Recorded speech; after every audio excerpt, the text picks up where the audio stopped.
Well, hi again everyone. Today I'm actually doing this video remotely in my daughter's new apartment and the real home of her new computer that you've seen on multiple videos on my channel so far. There's been a lot of popularity to the ones where I reviewed this case, and you can actually consider this video the third in that sequence of reviews because we're going to put in a Cooler Master all-in-one cooler, and I suspect and believe that it will solve this problem. Fingers crossed. So we are here today in my new apartment and with my new computer. So I've been busy here getting set up, and I've been really busy. Life has been hectic and chaotic. So unfortunately I haven't had enough time to spend as much time with the computer as I wanted to. But today I'm excited that we're going to be setting up the new cooler on the computer. We are in an attic space, if you can notice. So it gets really hot up here, and I get worried that if the computer already has issues with the cooling, that it's only going to get worse up here in the attic. So I look forward today to this project, and I hope it solves all of our problems that we've been having with the heating and with this case. It's going to be a good project, and I look forward to it. Hopefully you get something out of it, and if you do, do us a favor and please subscribe to my channel. It would be really helpful.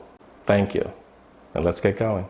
Okay, the first thing I'm going to do is a quick unboxing of this Cooler Master ML240L RGB all-in-one water cooler, and make sure that I understand what all the parts are, how big things are, so we can judge how it's going to fit into this case.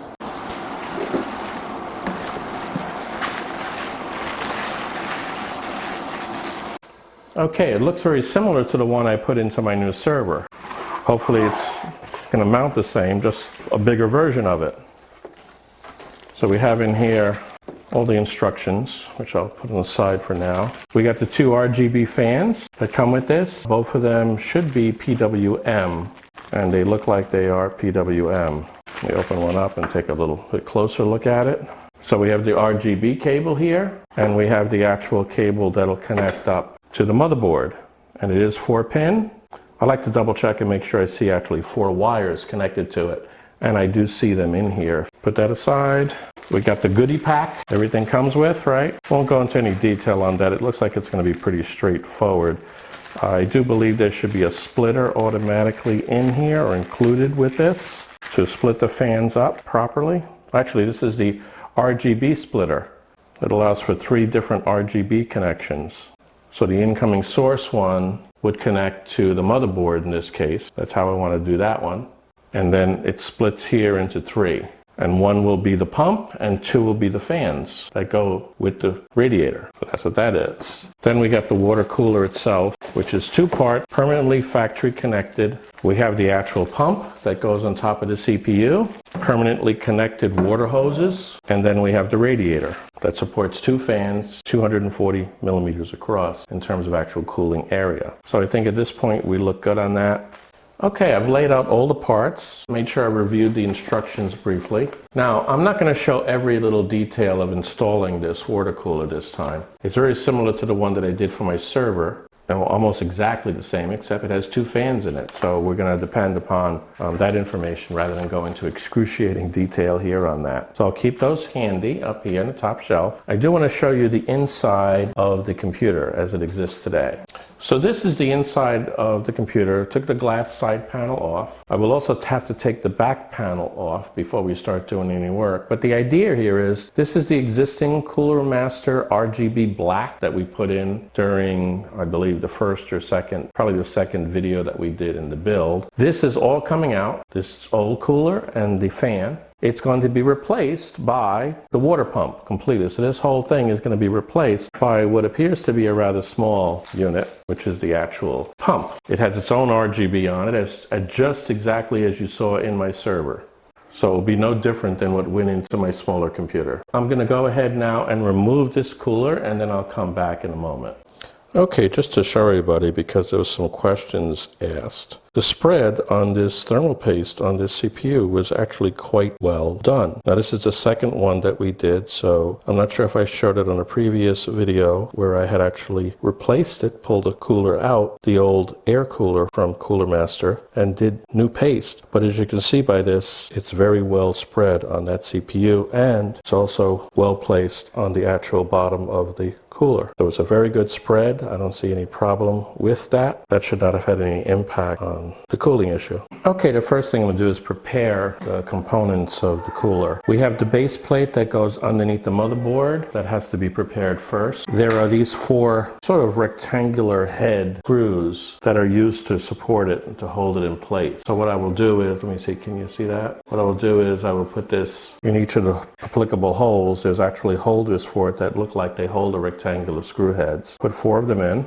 and they are held in place with these little holders. Now, according to the instructions, the 1150X type socket, which is what we have in this computer, requires that we go into the center connector. So we'll push these in to the second connector. And now we're ready to actually install it into the back of the case, into the back of the motherboard. When we get it in there, we have to use these screws to hold it in place. So you have these little initial twist-on screws that have to go in place. These little screws here. And they have just a regular Phillips head screwdriver. We'll actually screw those down and tighten them.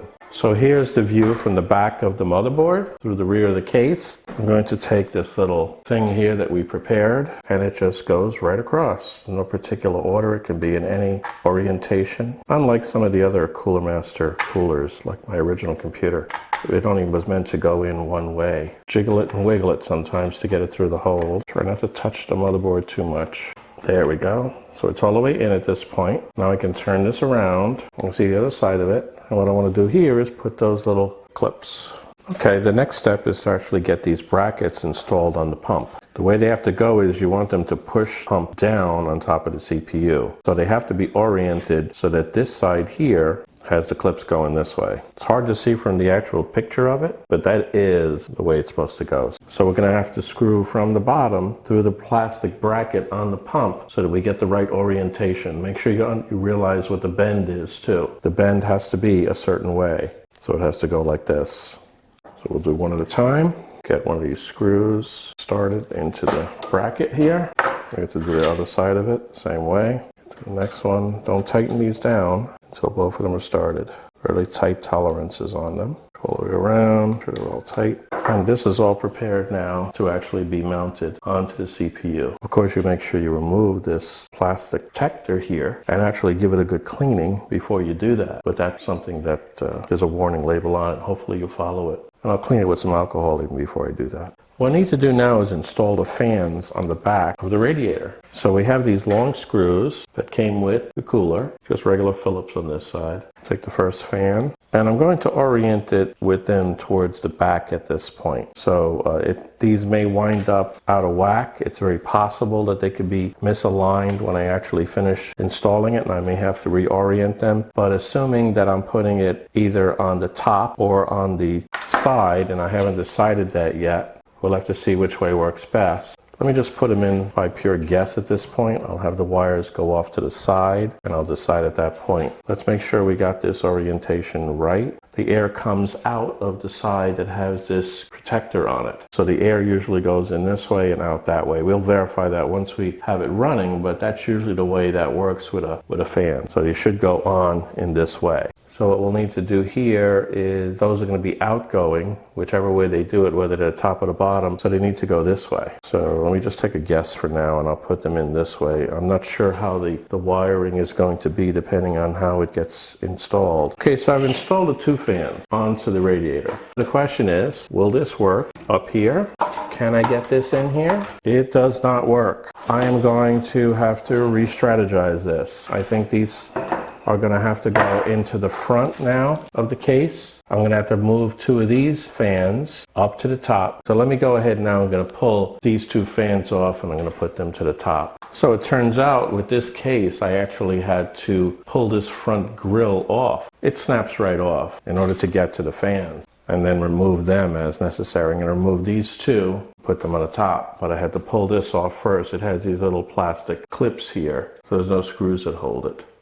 Ever hear the expression, nothing is ever easy? Well, that definitely applies to working with this situation in this case. There's absolutely no room to put the all-in-one cooler up here. It's just too thick, bumps into the memory. So that is something that cannot be done. I think in all practical senses, say with this case, you really can't put an all-in-one cooler up here unless you were going to put either the fans or the radiator on the top. So I guess that would be possible if you wanted to do that. So I had to put it in the front. The front had its own set of challenges. First of all, in order to get the clearance for the radiator, since the radiator has to go on the inside, right?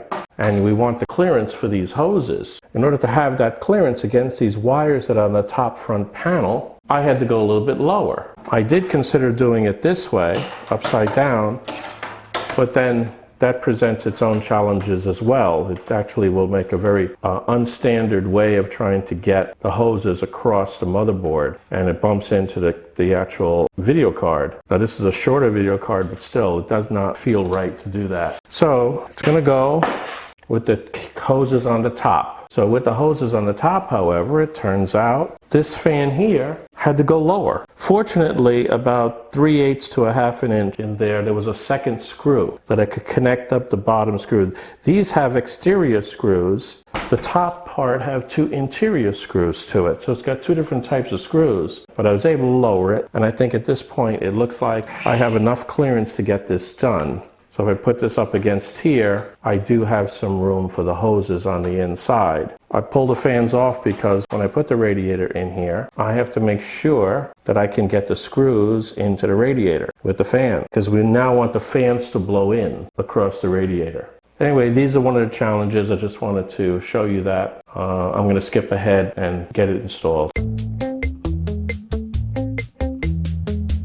I've got it installed now, the 2 fans here on the outside and the radiator on the inside. The only challenges I had were cabling wise. The fans, those 2 fans being in the front, the lower fan in particular, which I wanted to plug into here on the motherboard, this connector for the fan here, PWM, well, the wire is not long enough. So I had to take the splitter that came with the all-in-one cooler, and I had to basically tie them together, as you'll see here. And I'm using the full PWM connector, which is the brown connector, to plug the actual fan into. And you can tell because it has 4 pins on it, as opposed to the other one only having 3. So we're not going to share a PWM because they won't run as well that way. This is how I had to wire it. The other fan connector wire reaches because it's right here on the edge of the motherboard. So the bottom fan, the middle fan in this case, that one reached over here quite fine. There was no problem with doing that. With that, we are in a position where we can actually install the pump. The pump is now going to go like this, so it's going to be oriented right so you can actually see the lettering too, by it being on top. I really didn't think about that as I was trying to design where it should go, but that's a good plus to have. Let me go ahead and get this installed. Let me take some paper towels first and some alcohol.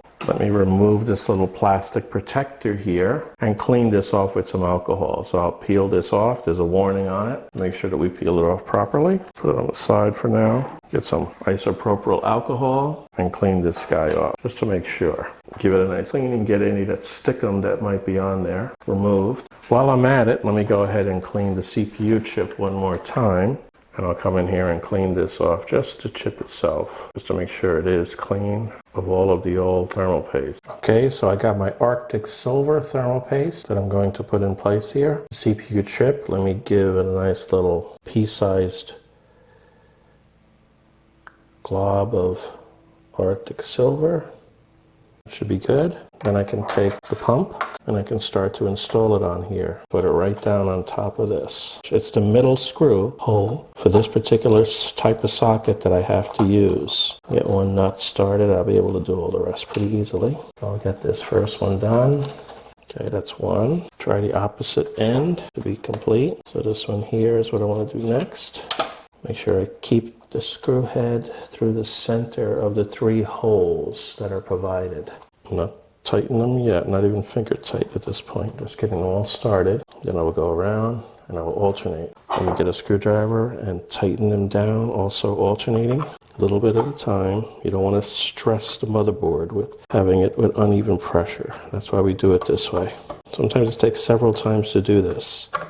to get it nice and even. You want nice and even.